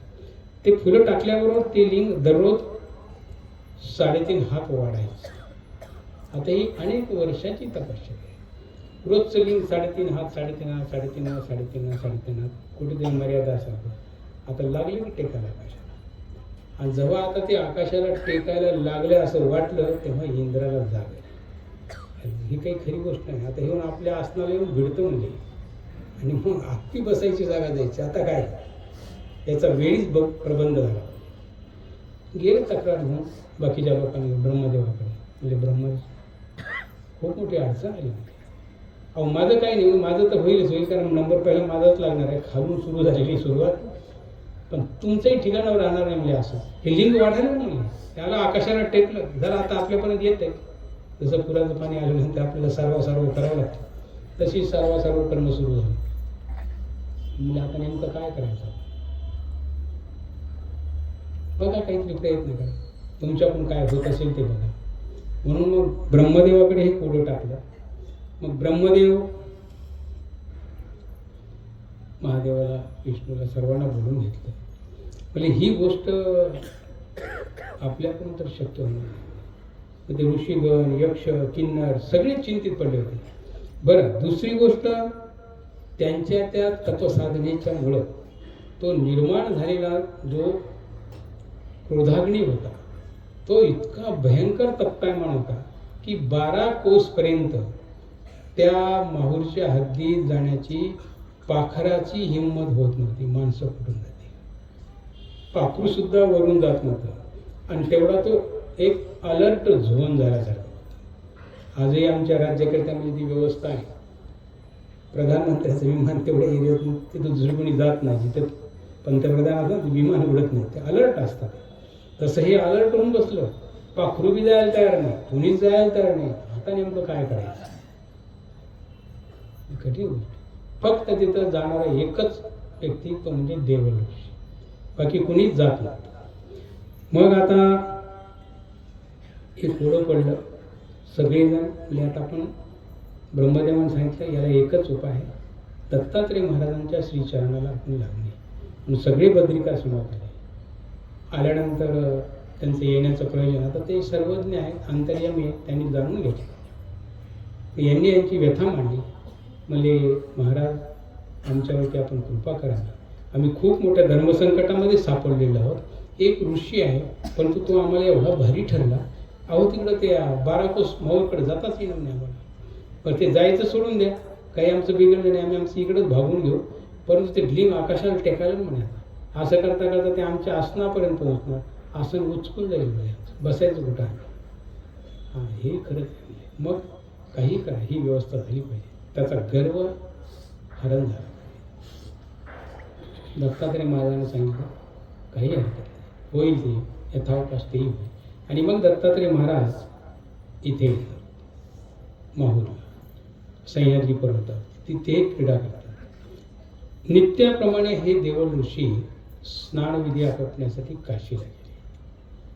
आणि दत्तात्रय महाराज जाऊन तिथं त्याच्या आसनावरती बसले, बाळ रूप धरून बसले. मग हा देवल ऋषी स्नान केलं, फुलं घेतली आणि घेऊन आला. लांबूनच बघितलं आपल्या आसनावरती आणि मुलगा दिसतो. कसं शक्य म्हणजे, अहो इथं पाखरू येत नाही आणि हे येऊन बसलं, कशी हिंमत केली. क्रोधाने अजून भडकला आणि तेवढ्या क्रोधामध्ये ते जवळ जवळ जवळ जवळ आले. आणि बघितल्यानंतर मात्र त्या श्रीमूर्तीला पाहिल्यानंतर त्यांना ते एकदम शांत व्हावं लागलं. म्हणजे आता असू द्या, कोणी का असणार, त्यांचं स्वागतच करायला पाहिजे आपण, पण आपण आधी विधी करू. म्हणून त्यांनी नित्याप्रमाणे ते मूठभर वाळू टाकली. ते परत 3.5 हात वरी गेलं, त्याच्यावरती फुल लांब हात करून टाकलं. दत्तात्रय महाराज ज्या आसनावरती बसलेले होते तिथून लिंग बऱ्याच अंतरावर. त्यांनी दत्तात्रय महाराजांकडे ते फुलं पाठवले. हे आपण त्यांना असं वाटलं की हे किती सामर्थ्यशाली आहेत ते बघावं. यांनी याचा हात लांब केला, याच्या सामर्थ्यानं लिंग वाहिलं. म्हटलं यांना वाहता येणारच नाही. दत्तात्रय महाराजांनी त्याच्याहीपेक्षा फार मोठा हात वरी केला, त्या लिंगावरती ठेवला, फुलं वाहिली, लिंग असं दाबायला. जसं जसं लिंग दाबत आले तसं तसं तसं तसं ते जमिनीमध्ये गाडत गेलं. हे घाबरले. इतक्या दिवसाची तपश्चर्या पाण्यात चालली आपली, आणि मग आता पूर्ण जातं की काय अशा अवस्थेत आल्यानंतर दत्तात्रय महाराजांचे श्रीचरण पकडले, देवाची प्रार्थना केली, महाराज माझ्यावरती एवढी आपण कृपा जरूर करावी. माझं अस्तित्व या जगामध्ये शिल्लक राहील, माझी स्मृती या रूपाने शिल्लक राहील, एवढ्यासाठी किमान 3.5 हात तुम्ही एवढं लिंग जमिनीवरती असं ठेवा. ईश्वर आहे, तो अनार्जित दाता आहे. इथे तो त्यांनी मागणी केलेली आहे. तोही कुठेतरी त्यांच्या प्रसन्नतेला तो पात्र होता, आणि म्हणून त्याला फक्त त्याचं गर्वहरण करण्यापुरती शिक्षा द्यायची होती. म्हणून दत्तात्रय महाराजांनी त्या ठिकाणी तेवढं ते लिंग ठेवलं. आज त्याला आपण देव देवेश्वर असं म्हणतो. हे ते स्थान आहे. तर अशा प्रकारे दत्तात्रय महाराजांनी देवल ऋषीचं गर्वहरण केलेलं आहे. किती वाजलं?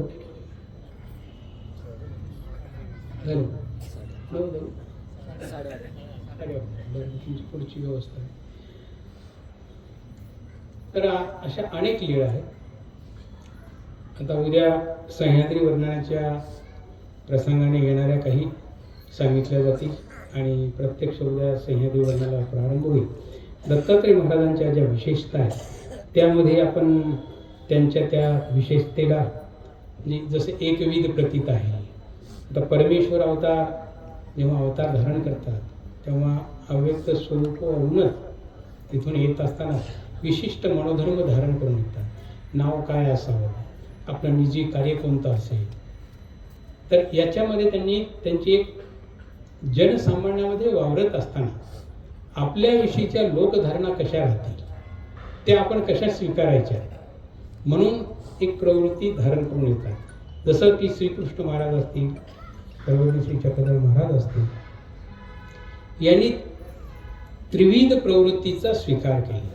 म्हणून लोकव्यवहारामध्ये वावरत असताना श्रीकृष्ण भगवंताबद्दल किंवा श्री चक्रधर महाराजांबद्दल काही मंडळी भक्त मंडळी अनुकूल दिसून येते, काही प्रतिकूल दिसतात, आणि काही उदास स्थितीमध्ये आहे. तर असं का व्हावं? हे ईश्वरानेच ती व्यवस्था स्वीकारलेली आहे. जर ईश्वराने तो मूळधर्म धरला नसता तर तुम्ही अनुकूल काय, प्रतिकूल काय, उदास काय ह्या गोष्टी व्हायचा संभव नव्हता. कारण त्यांनी जो स्वीकार केला म्हणून एकवीस जणच त्यांच्या समोर येणार, दुसरा उदास असणारा, प्रतिकूल असणारा दर्शनच नाही दिला. तर अशा प्रकारची प्रवृत्ती धारण करणं हा एकमेव अवतार आहे दत्तात्रय. ही त्यांची खास विशेषता आहे. अशा अनेक आहे. सतत आटण आहे, कार्यसिद्धी आहे. त्याच्यानंतर पुन्हा साजत्य परवडीला तर सर्व ज्ञानदातृत्व करतात, परंतु वैजत्य परवडीलाही ज्ञानदातृत्व करण्याची व्यवस्था यांच्याकडे आहे. त्याच्यानंतर समर्थवादी जीवाचं उद्धरण करणं ही व्यवस्था यांच्याकडे. बाकीची अवतार असं करणार नाही. त्यादी कृपा साही घोसून ज्ञान देती, मग अनुसरविती, मग नित्यविधी निमित्तविधी घडविती, आणि मग उद्धरण. म्हणजे सिस्टम ठरलेली आहे. इथं सिस्टम नाही, काही नाही. मनात आल्यानंतर फक्त देणं हेच त्यांना माहीत आहे. परंतु योग असा आहे की आपण एवढे दुर्भाग्य आहोत की आपल्याविषयी मनात येतच नाही, आणि हीच खंत कुठेतरी आपल्याला कायम आपल्या मनामध्ये राहिली. दत्तात्रय महाराज, माझ्यावरची खंत नाही, ही प्रार्थना सदैव पाहिजे. नाहीतर अवतार इतका सामर्थ्यशाली आहे की एकदा त्यांच्याकडे जर त्यांना अमोघ दर्शन, हा एक त्यांचा विशेष भाव आहे. अ म्हणजे नाही आणि मोघ म्हणजे निष्फळ. तर निष्फळ नाही म्हणजेच अर्थात ते सुफल होतं, म्हणजे दर्शन झाल्यानंतर वाया जात नाही. दर्शन जर झालं तर वाया जात नाही. आणि बोधलक्षणी जर दर्शन असेल तर मग मात्र त्याला पूर्ण घडवून मडवून शीघ्रचरित करून प्रेमोपाय आपणच ती उद्धरणाची प्रक्रिया पार पाडतात. कुठेच अडथळे. आम्हाला सगळ्यांना अस्थिपुरी आचरावी लागते इकडे तिकडे पाय घसरला तर पुन्हा घसरल्या खात, हे आता आपलं चालूच आहे सगळं. त्याचाच परिणाम आहे तुमचा आमचा सर्वांचा इथपर्यंत यायचा. नाही तर आपली वाट तेव्हाच लागली असती, ठिकाणारच नाहीत आपण सगळे. ट्रॅक चुकायले कुठेतरी फिरत असत. रस्ता चुकल्यावर काय होतं, फिरावंच लागतं. तिथं रस्ता चुकणे हा विषयच नाही. भेट होऊच नाही, झाली तर उद्धरल्याशिवाय राहतच. कर्मराटीतला असेल तर त्याला इच्छित फळ मिळतं. आणि म्हणून तर चोरवडचं स्थान असेल, येळवणचं असेल, अंबाळी असेल, पंचाळेश्वर असेल, माहूर असेल, मागत नाही. त्याच्यामुळे तिथं ते जेवढे विड्यावर नारळ तेवढेच वरी लटकलेले नारळ असतात. कारणच ते आहे, तेवढाच एक उद्योग आहे. जे मागितलं ते द्यायचं. दातृत्वशील अवतार आहे, परंतु मनोधर्मात आपण त्यांच्या बसलो पाहिजे, हेही तितकंच आहे. अशा प्रकारचा वेश, तसा ऋषीवेश, ऋषिकुलत पण नाही, ऋषीवेश असायला पाहिजे, पण नाही. त्याला कुठे भेट द्यायची, कुठं आरवताला माताने वेशात आहे, परशुरामाला पारध्याच्या वेशात आहे, शंकराचार्याला दिगंबर वेश आहे, रेणुकेला ब्राह्मण वेश आहे. असे वेगवेगळे वेशांमध्ये ती भेट आहे. आपल्याला कुठं गोंधळ्याच्या वेशात भेट दिली. पुढे असंही सांगतात की कपाटे नागरासांना फकीराच्या वेशामध्ये भेट दिली आहे. पुन्हा खांडीमध्ये वेगवेगळ्या पक्ष्याच्या प्राण्यांच्या रूपात भेटी झालेल्या आहेत. म्हणजे हा वेशाचा सुद्धा निश्चित असा अनुमान आहे. स्वामींचा वेश कधी बदलला का? श्रीकृष्ण महाराजांचा कधी बदलला का? गोविंद प्रभूचा कधी बदलला? चक्रपाणी महाराजांचा कधी बदलला? यांचा तसा हा साक्षात्कारे अनुभवाने. आणि असंही नाही की वेशात प्रत्यक्ष दर्शन आहे, अनुभव हा सुद्धा एक प्रकारचा त्यांचा दर्शनाचाच प्रकार आहे. तुम्ही विडा ठेवता, स्मरण करता, तुम्हाला कुठेतरी साक्षात्कार घडतो, हे सुद्धा एक प्रकारचं दर्शन आहे. ते उगीच कोणाच्या वाट्याला येत नाही, ते अपूर्व दान आहे. तर अशा प्रकारच्या अनेक विशेषता असणारा हा अवतार महानुभाव संप्रदाय एकमुखी श्रीदत्त म्हणून तो स्वीकार. आता ह्या एकमुखाविषयी बोलत असताना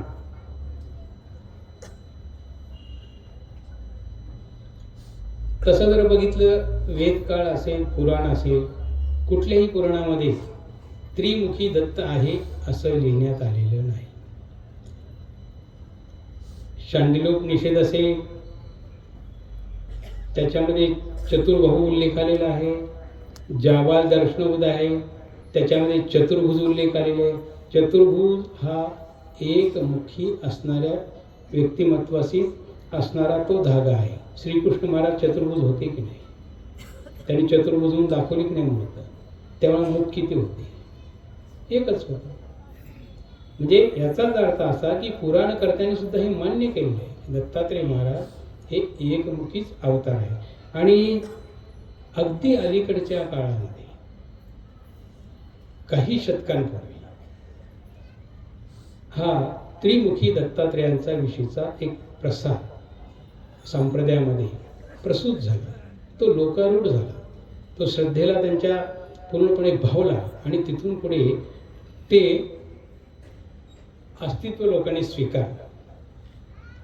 महानुभाव संप्रदायाने मात्र एकमुखी दत्त अंगीकारले. आणि महानुभाव संप्रदायच कशाला? अनेक संप्रदाय, दासोपंत आहे, त्याच्यानंतर दत्त संप्रदाय आहे, आनंद संप्रदाय आहे. या संप्रदायाने सुद्धा एकमुखी दत्तच म्हणून स्वीकारलेलं आहे. आणि विशेष म्हणजे अगदी अलीकडच्या काळामध्ये एकमुखी श्रीदत्त नावाचं खास पुस्तक तयार झालेलं आहे, डॉक्टर ह ना कुंडे. याच्यामध्ये त्यांनी इतका चांगला परामर्श घेतलेला आहे. महानुभाव संप्रदायाचा तो उल्लेख दिलाच दिला, इतर संप्रदायाचा सुद्धा उल्लेख दिलेला आहे. म्हणून श्री दत्तात्रेयांची अभिप्रेत मूर्ती महानुभाव संप्रदायाला जी आहे ती एकमुखी दत्ताची आहे. आता त्यांनी पाहूया आपण किती ठिकाणी अशा एकमुखी दत्तात्रेयांच्या मूर्ती शोधलेल्या आहेत. ते सांगतात एकमुखी श्रीदत्त रास्तेवाडा इथं आहे. त्याच्यानंतर एकमुखी श्रीदत्त पुण्यामध्ये सोमवार पेठ, त्याला परांजपे दत्त असं म्हणतात. त्याच्यानंतर पुन्हा कात्रजला एकमुखी श्रीदत्त आहे. हरिभाऊ जोशी यांच्या घरी सहकार नगरला तिथे एकमुखी दत्त आहे. हत्ती गणपती मंदिरामध्ये बैठकीमध्ये आसनस्थ असली एकमुखी दत्तात्रेयाची मूर्त आहे.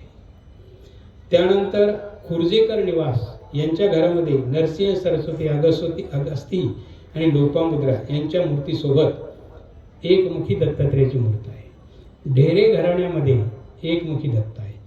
एकमुखी दत्त नारायणपूरला आहे. पौड रोडवर लीला पार्कमध्ये एकमुखी दत्त आहे. इंदापूरला एकमुखी दत्त आहे. माकेगावला एकमुखी दत्त आहे. आंबेजोगाईला एकमुखी दत्त आहे. मैदान मंदिर मिरज इथे एकमुखी दत्त आहे. अहमदनगरला एकमुखी दत्ताची मूर्ती आहे. चैतन्य दत्त गोंदवले इथं सुद्धा एकमुखी दत्त आहे. माधवजी मंदिर मिरज इथं सुद्धा एकमुखी दत्त आहे. म्हैसाळ तिथं एकमुखी दत्त आहे. विप्रदत्त पंढरपूरमध्ये सुद्धा एकमुखी दत्त आहे. एकमुखी दत्त पांडुरंग मंदिर पंढरपूर इथे सुद्धा आहे. एकमुखी दत्त होळकरवाडा पंढरपूर इथे सुद्धा आहे. म्हणजे आपण पंढरपूरला 3 ठिकाणी पाहतो. त्याच्यानंतर झिरी बडनेरा अमरावती इथे एकमुखी दत्त आहे. नानोरीला एकमुखी दत्त आहे. त्याच्यानंतर आडरे अनारी चिपळूण तिथेही एकमुखी दत्त आहे. ओरणवाड त्याला अमरापूर म्हणतात तिथेही एकमुखी दत्त आहे. कोल्हापूर कागल तिथेही एकमुखी दत्त आहे. आणि महाविष्णू स्वरूप दत्त पट्टणकर बडोदा इथेही एकमुखी दत्त आहे. काशीला एकमुखी दत्तात्रेयाची मूर्ती आहे.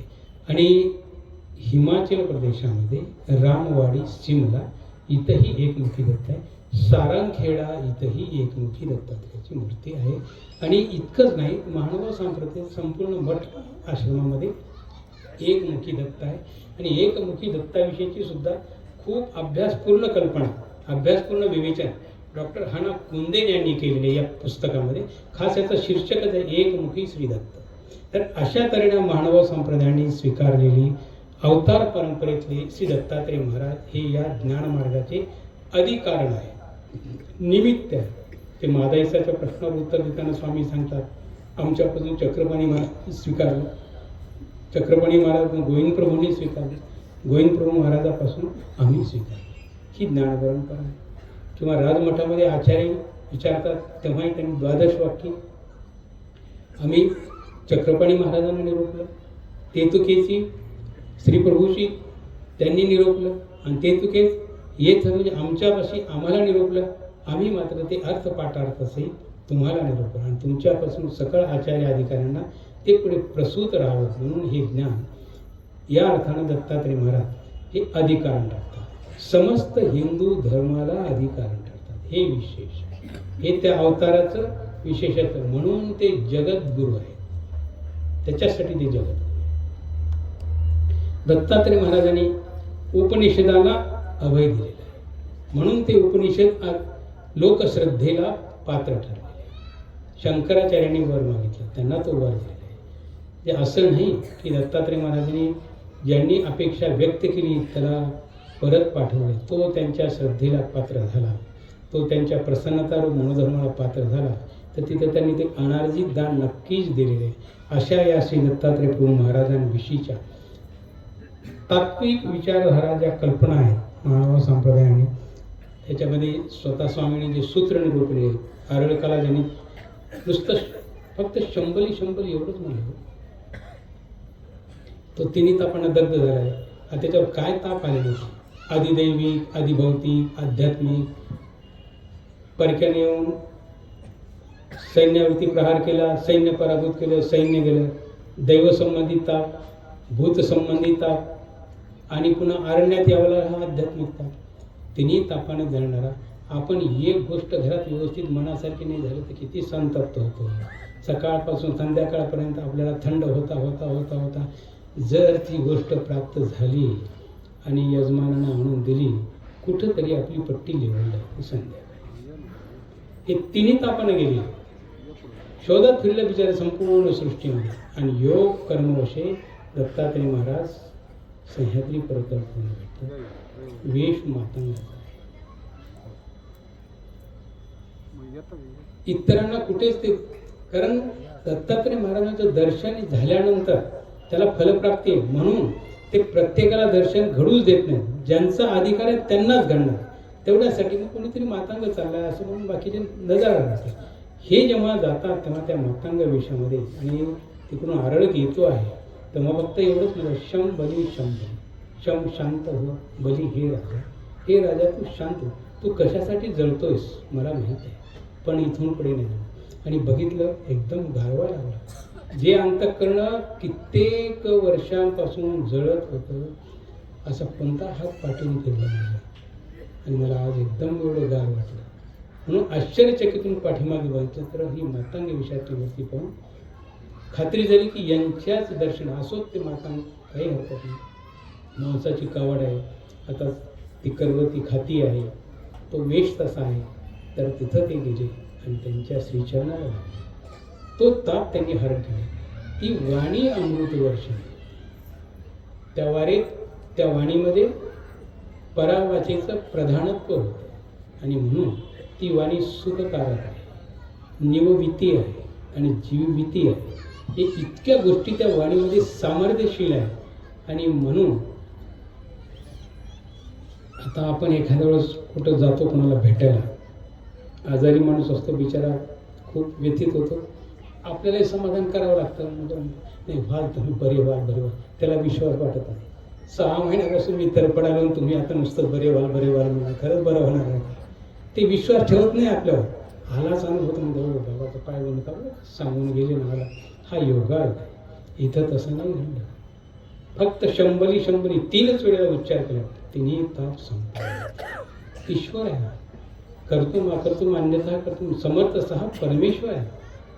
याच्या दर्शनानं काय होणार नाही, याच्या बोलण्यानं काय होणार नाही, याच्या संवादानं काय होणार नाही. त्यामध्ये ती ताकद आहे.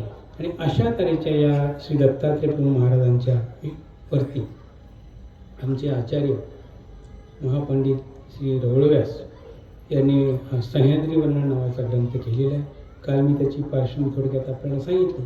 उद्यापासून आपण ग्रंथारंभ करू आणि त्यासोबत येणाऱ्या काही अजून लीळा आहेत, त्याही लीळा अशा प्रसंगाला सांगितल्या जातील. आज आपण आता इथंच थांबू. धन्यवाद.